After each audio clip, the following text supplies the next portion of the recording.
Hello guys. तो भाई साहब आओ यार आओ। Number 4 episode of solar SMP में आप लोगों का स्वागत है। भाई साहब मुझे पता है मैं बहुत लेट कर रहा हूँ वीडियोस में, शॉर्ट्स भी नहीं आ रहे हैं, कुछ भी नहीं आ रहा है, लेकिन मैं सारा वक्त भी सोलर एसएमपी पे ही दे रहा हूँ। सोलर एसएमपी की वीडियो बनाना थोड़ा हार्ड होता है, लेकिन हम बना लेते हैं और ले आते हैं आपके लिए जल्द से जल्द। तो भाई लास्ट वीडियो में आप लोगों को याद होगा कि हमने ऑपरेटर को फाइनली विलेज से भगा दिया था। पता नहीं अब वो उसने अपने अलग दुनिया बसा लिया, पता नहीं क्या है। खैर हमारे पास तो तगड़ा आर्मर भी है पड़ा, और हम थोड़ा सा और ग्राइंड भी करेंगे इस वीडियो में, ताकि हम जो है अच्छा ग्राइंड करके एक अच्छा आर्मर बनाकर हम ऑपरेटर के हमले का कहते हैं ना, इंतज़ार में ना बैठे रहें और बस तैयारियाँ करना शुरू कर दें।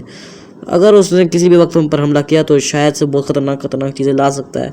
मुझे नहीं पता वो क्या लाएगा, देखते हैं क्या हम आपके साथ देखते हैं कि वो क्या लाएगा। तो भाई लाइक गोल मैं रख लेता हूँ भाई साहब, 100 पूरा नहीं हुआ पिछली बार भी। ओके तो इस बार चलो यार मैं छोटे से स्टार्ट करते हैं। 30 लाइक गोल, ठीक है 30 तो लाइक कंप्लीट हो सकता है यार, ओनली 30 ठीक है भाई। तो भाई अब तैयार हो भाई ये कमाल वीडियो के लिए भाई साहब, कमाल वीडियो के लिए। आज हम क्या कहते हैं, जो हमारा फॉरेस्ट था वहाँ पे जाएंगे सबसे पहले वुड काटने के लिए, ताकि हम चीज़ों को क्राफ्ट कर सकें और क्या कहते हैं ऑपरेटर को ये कहते हैं ना अपने ऑपरेटर के लिए और तैयारी कर सके। क्या वो हमला नहीं कर रहे, मुंह में नहीं आ रहा है अभी। तो भाई आए और हमने फटाफट ट्रीज़ काटना शुरू कर दिए ताकि हम अपना बिल्ड बना सकें। यहाँ पे बहुत सारे ट्रीज़ थे, ये 4x4 के बन रहे थे। और फिर पता नहीं अचानक से क्या हुआ, अचानक से मेरे पास एक बंदा आया, ठीक है। वो बंदे ने आके मुझे मारा। वो इनविज बंदा था, इनविजिबल का पोर्शन पिया हुआ था जो होता है, वो नेदरराइट कैब में भी था। वो मैं हैरानी है कौन, ठीक है। अब हम तो इस ओपरेस में हम दोनों ही हैं, तो मेरे ख्याल से तो शायद से पता नहीं था, मुझे लगा कि पता नहीं कौन है ये ऑपरेटर जो था, मेरे ख्याल से अब आना नहीं चाहिए, क्योंकि वो इनविज का पोर्शन कहाँ से लाएगा, क्योंकि उसको नज़र से बहुत डर लगता है, बहुत डर। मतलब नेदरराइट का आर्मर भी उसने शायद से ना बहुत ज़्यादा डर के जाके लिया। TNT क्राफ्ट करके उसने एक जगह पे छुप के फोड़े थे वहाँ पे की TNT। ओ भाई फिर मैं गया, मैं इनका दूरी भागो इससे भाई से, अभी पता नहीं क्या क्या बंदा है। और फिर पता नहीं अचानक से मेरा बहुत ज़्यादा लैग होने लगा, ये भाई साहब इतना लैग होने लगा, मेरी गेम अड़ गई। और पीछे मुड़ के जैसे मैंने देखा तो हज़ारों की तादाद में कुत्ते यानी कि वुल्फ्स मेरे पीछे पड़े हुए थे, जो कि पोर्शंस के साथ थे, विद स्ट्रेंथ एंड रिजनरेशन था, पता नहीं क्या था। और हमने इन्वेस्ट भी डाला हुआ था उनके ऊपर। मैं भागा, मैंने कहा ये क्या हुआ।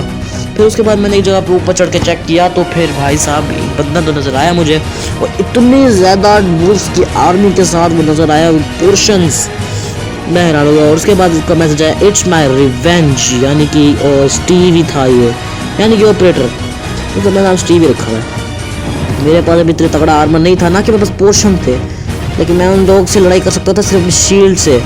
और वो मुझे यहाँ से निकलने का भी कह रहा था, गेट लॉस्ट भी कह रहा था, लेकिन शील्ड उन्होंने मेरी चंद सेकंड में तोड़ दी, उन डॉगीज ने चंद सेकंड में तोड़ दी।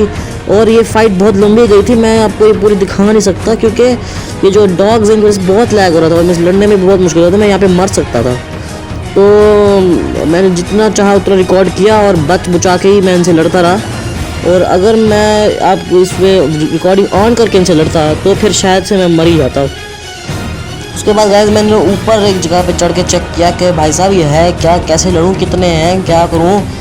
मैंने जब ऊपर चढ़ के देखा भाई साहब बहुत सारे थे, और जो है कि इतने सारे थे, और ये स्टीव ही था जो कि इनको लाया था, और इनके पास नेदरराइट का आर्मर था। भाई मेरे पास आर्मर बहुत, मैंने फिर भी 2-3 जो है बंदों को मारा और बहुत बच बुचा के। इनके यहाँ पे मेरे सिर्फ 3 हर्ट्स बच गए थे, 3 हर्ट्स। मैं सिर्फ ब्लॉक्स पे था और ब्लॉक से ही बच रहा था, और उसके बाद भी हमें वहाँ से जाने पड़ा, क्योंकि उनके पास जो है ना वुल्फ था, और वुल्फ पर पोर्शंस कहाँ से लगे हुए थे यार, मुझे ये बात समझ ही नहीं आई। लेकिन मैं भी पोर्शंस लाऊंगा, शायद से उससे तगड़ा ग्राइंड किया हो कि मैं ज़्यादातर इतना 16 एसएमपी में गया नहीं था। उसके बाद जब गया था ना, वीडियो के बाद जब गया था ना, तो शायद से तब तक उसने बहुत ग्राइंडिंग कर ली होगी, मुझे इतना तो नहीं पता है। तो हमें वापस आना पड़ा, और मैं वापस आ भी गया। और वहाँ पे क्या कहते हैं ना, बहुत ख़तरनाक, बहुत सारे वुल्फ, बहुत सारे वुल्फ। मेरा फूड देखिए, मेरा एक स्टैक फूड था, 27 बच गया है, और ब्लॉक्स भी थोड़े बहुत कम ही हो गए हैं। और आर्मर भी मेरे ख्याल में पता नहीं, दिखाऊंगा अभी आपको आर्मर भी दिखाऊंगा मैं। में उस पहाड़ के पीछे हमारा है और मैं वहाँ से थोड़ा दूर भाग आया हूँ। और उसने क्या कहते हैं हमें बहुत डराया, बहुत धमकाया और क्या ही कह सकता हूँ मैं। और तो ये देखो भाई मेरा आर्मर के इतनी कम हेल्थ हो गई है।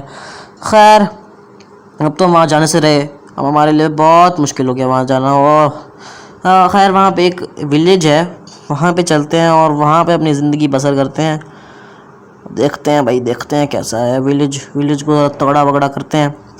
और भाई आपको एक विलेज में बात बता दूँ, इस विलेज में एक भी विलेजर नहीं था। भाई साहब इस बात को सुन के तो बड़ा गुस्सा आया। मैंने कहा यहाँ पे अपनी एक अच्छी लाइफ स्टार्ट करके अच्छा सा ग्रैंड करूँगा, यहाँ पे विलेजर्स ही नहीं थे।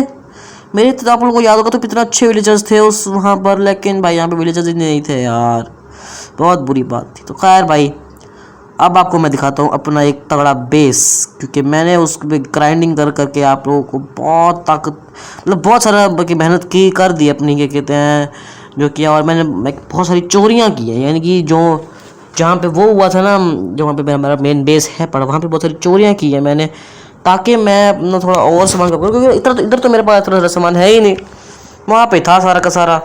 तो और पहली बात कि मैंने भाई वहाँ से TNT लाए और देख सकते हो मैंने क्या किया। मैंने इस विलेज की हर एक आँखों को फोड़ दिया, सबको बर्बाद कर दिया और हर जगह पे TNT फोड़ दिया।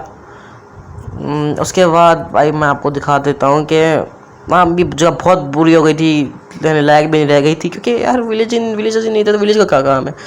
अब यहाँ पे मैं आप लोगों को दिखाता हूँ अपना बेस, जो कि मैंने एक गड्ढा बनाया, यानी कि गड्ढा ही है, नॉर्मल गड्ढा लग रहा होगा अभी आपको। तो यहाँ से नीचे चलते हैं और बहुत नीचे है, बहुत नीचे। मैं आपको कट करके दिखाता हूँ, बहुत नीचे मैं कट करके आ गए हम नीचे। तो भाई साहब यहाँ पे हमारा सबसे पहले आयरन का आर्मर है, जो कि ऐसे उंगली कर रहा है उस साइड पे। हाँ आप लोग सोच रहे हैं नॉर्मल है भाई साहब, कुछ नॉर्मल है, लाइट वाइट लगी खड़ी है क्या, कौन सा रूम बना दिया। तो मैं आपको दिखाऊँ, यहाँ पे एक बटन है, स्टेयर है, यहाँ पे एक बटन को दबाएंगे तो ये रास्ता, अबे ये रास्ता क्यों नहीं खुला, अबे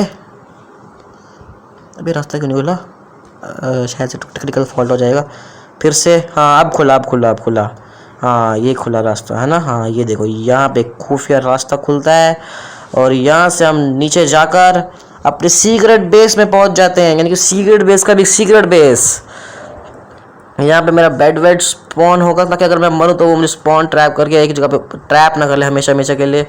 और तो और यहाँ पे सामान है, चेस्टों में मेरा थोड़ा बहुत खाली है। ये भाई साहब यहाँ का बिल्डिंग करने के लिए ये पिस्टन डोर वोर बनाने के लिए जो रेडस्टोन का मैंने काम किया। अब लोगों को आपको दिखाता हूँ, ये तो नॉर्मल है, ऊपर एक ख़ास चीज़ है, ऊपर एक आयरन का आर्मर तो है ना, पहले इसको बंद कर लेते हैं। ऊपर का जो है ना ये एक आयरन का आर्मर है, लेकिन जैसे हम यहाँ पे एक देखो बटन है, जैसे हम इस बटन को दबाएंगे तो निकलेगा एक डायमंड का आर्मर, और जो कि डायमंड्स भी मैंने चोरी किए हैं। हाँ भाई मैंने चोरी की है भाई, वहाँ से ही की है चोरी, लेकिन वो मेरे डायमंड थे भाई। तो खैर भाई आज के लिए तो इतना ही काफ़ी है हमारे लिए। और भाई साहब हमें क्या कहते हैं विलेज से निकलना पड़ा। आपको एक अपना आर्मर दिखा देता हूँ। और भाई मेरे जूते भी टूट चुके हैं, सबसे बुरी बात है भाई साहब, मुझे बहुत ग्राइंडिंग करनी पड़ेगी। मेरे जो है ना बूट्स हैं वो टूट चुके हैं, पैंट और चेस्ट प्लेट और हेलमेट भी बचा है, इनकी भी बहुत कम हेल्थ है। Thank you for watching.